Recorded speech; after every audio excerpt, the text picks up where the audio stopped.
Un gusto de estar compartiendo este nuevo contacto con ustedes. Periódicamente lo hacemos intentando de informar de la seguridad social y el BPS. Ahora ya en abril, un mes, bueno, con mucho de historia, de reivindicación, con mucho de defensa de normas, de principios en materia de seguridad social, a tal punto que Uruguay, en el 2009, después de haber participado en una reunión regional en Antigua, allá en Centroamérica, por Guatemala, un acuerdo entre distintas instituciones y estados que participaron allí, entre ellos los bancos de previsión social, bueno, se resolvió que la última semana de abril se recordara siempre como la Semana de la Seguridad Social, porque un 27 de abril de 1952 había entrado a regir el convenio 102 de la Organización Internacional del Trabajo, convenio de normas mínimas que determina las distintas prestaciones que a lo largo de la vida, frente a distintas contingencias, tienen que ir cubriendo para que las consecuencias no sean tan graves cuando estamos enfermos o cuando quedamos desocupados o cuando llegamos a la vejez, o en el otro extremo, mantener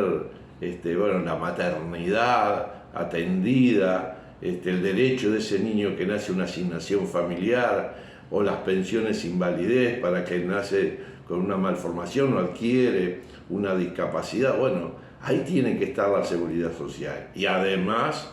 la responsabilidad, el rol del Estado como garante, como gestor de todas esas coberturas. Eso que hoy está en discusión en el Uruguay, de qué reforma de seguridad social vamos a tener, necesitamos en el Uruguay, y que nosotros desde la Organización Nacional de Jubilados y Pensionistas, desde nuestra representación, criticamos más de una vez porque se aleja de esos contenidos y también, como dice el propio convenio 102, de los principios fundamentales en materia de seguridad social. La solidaridad entre aquellos que trabajan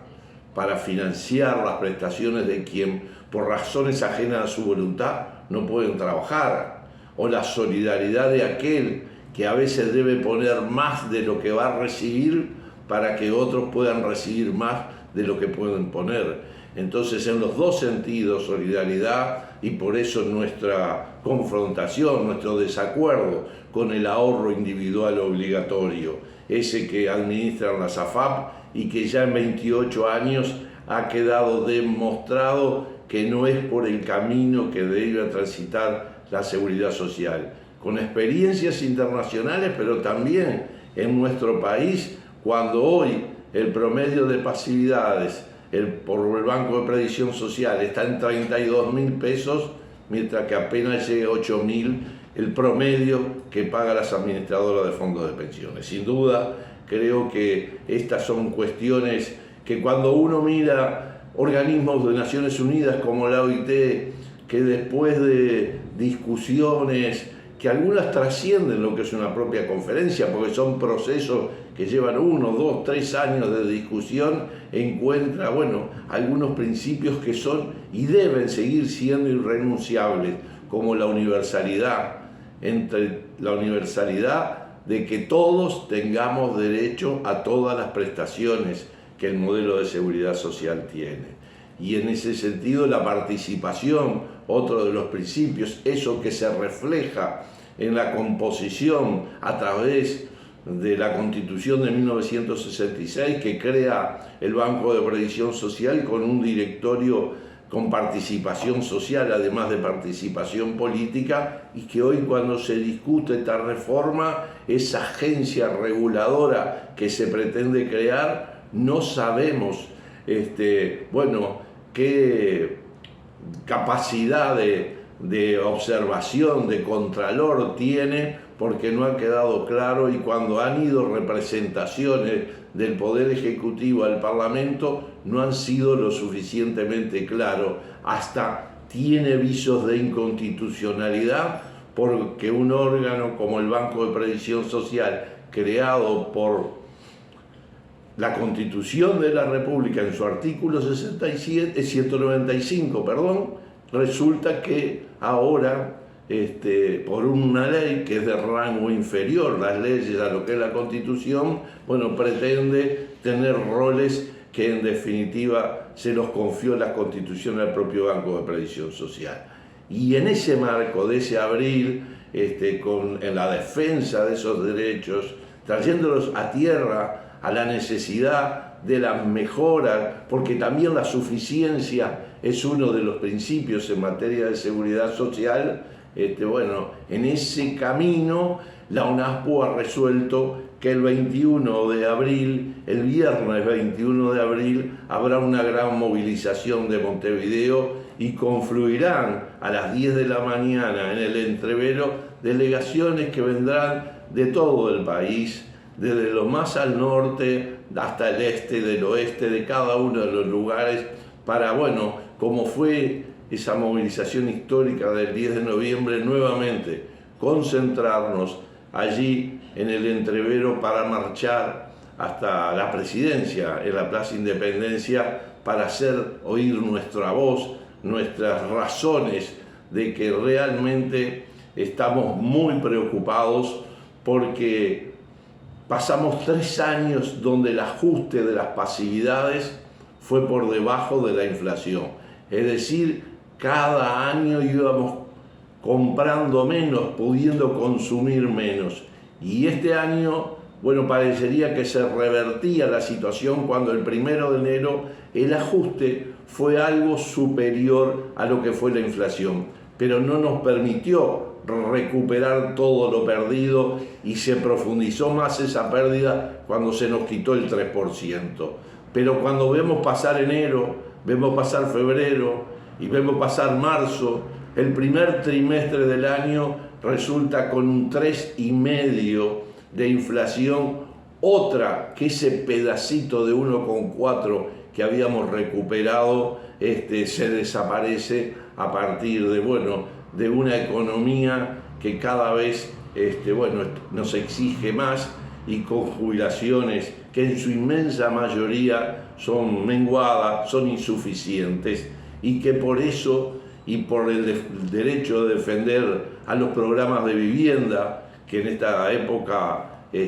podemos decir BPS en esta administración llega entregado más de 200 viviendas, pero todas ellas son parte de un proceso de licitación que comenzó por el 16, por el 17, todas anteriores a esta administración y que recién ahora se están entregando. Pero de las que en el presupuesto quinquenal, en el Plan Nacional de Vivienda se proyectaron, ninguna de ellas a la fecha se han empezado a ejecutar. Por lo tanto, más de una mitad de gobierno y todavía podemos decir con certeza que ninguna de las viviendas en proceso hoy son parte del programa de este quinquenio. Vienen del quinquenio anterior y ahí nuestra preocupación. Ahí nuestra preocupación, además, centrada en temas como los de la salud, que sin duda los copagos, los tickets, las órdenes, y podíamos seguir hablando de otras reivindicaciones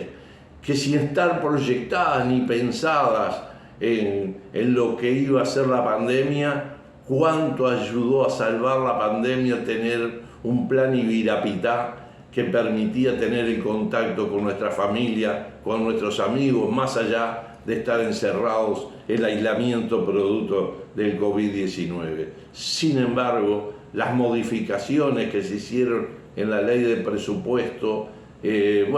donde de alguna forma se cambia de un plan a un programa, pero lo esencial no es el nombre, lo esencial es que se limitó a la cantidad de jubilados y pensionistas. No solo hay que tener más de 65 años, sino que si se supera las 5 BPC, no 8 como era antes, no tiene derecho a accederle. Si alguna vez le dieron la tablet y está en desuso o se interrumpió porque ya no hay repuestos y por lo tanto no funciona más, como una vez el programa le llegó, bueno, ahora no tiene acceso a ese teléfono inteligente. Y lo más preocupante, para terminar en este contacto que tenemos con ustedes, en la ejecución presupuestal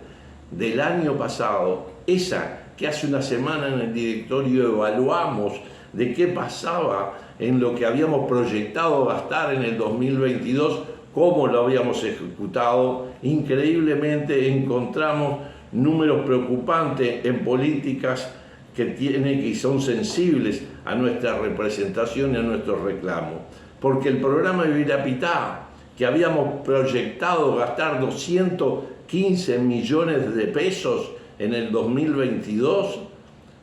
ejecutamos solo el 82%, 178 millones de pesos. Y gastamos el 96% en relación al año anterior, al 2021. Y eso que en el 2021, recién en el segundo semestre, empezó a rodar lentamente el programa Ibirapitá. Lo mismo pasa con los asistentes personales, una necesidad de generar empleo, cientos que hicieron cursos y están esperando porque tienen una necesidad laboral, pero lo más importante, hay personas con dependencia que hoy no tienen cuidadores, y el BPS, que había proyectado para el año pasado gastar 1.793 millones de pesos, gastó 1.455, el 81%. Y eso hace que el año pasado se gastó menos que en el 2021,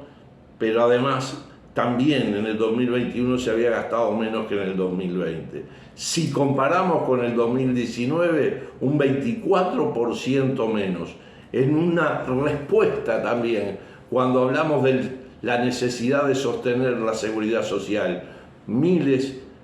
de personas sin trabajo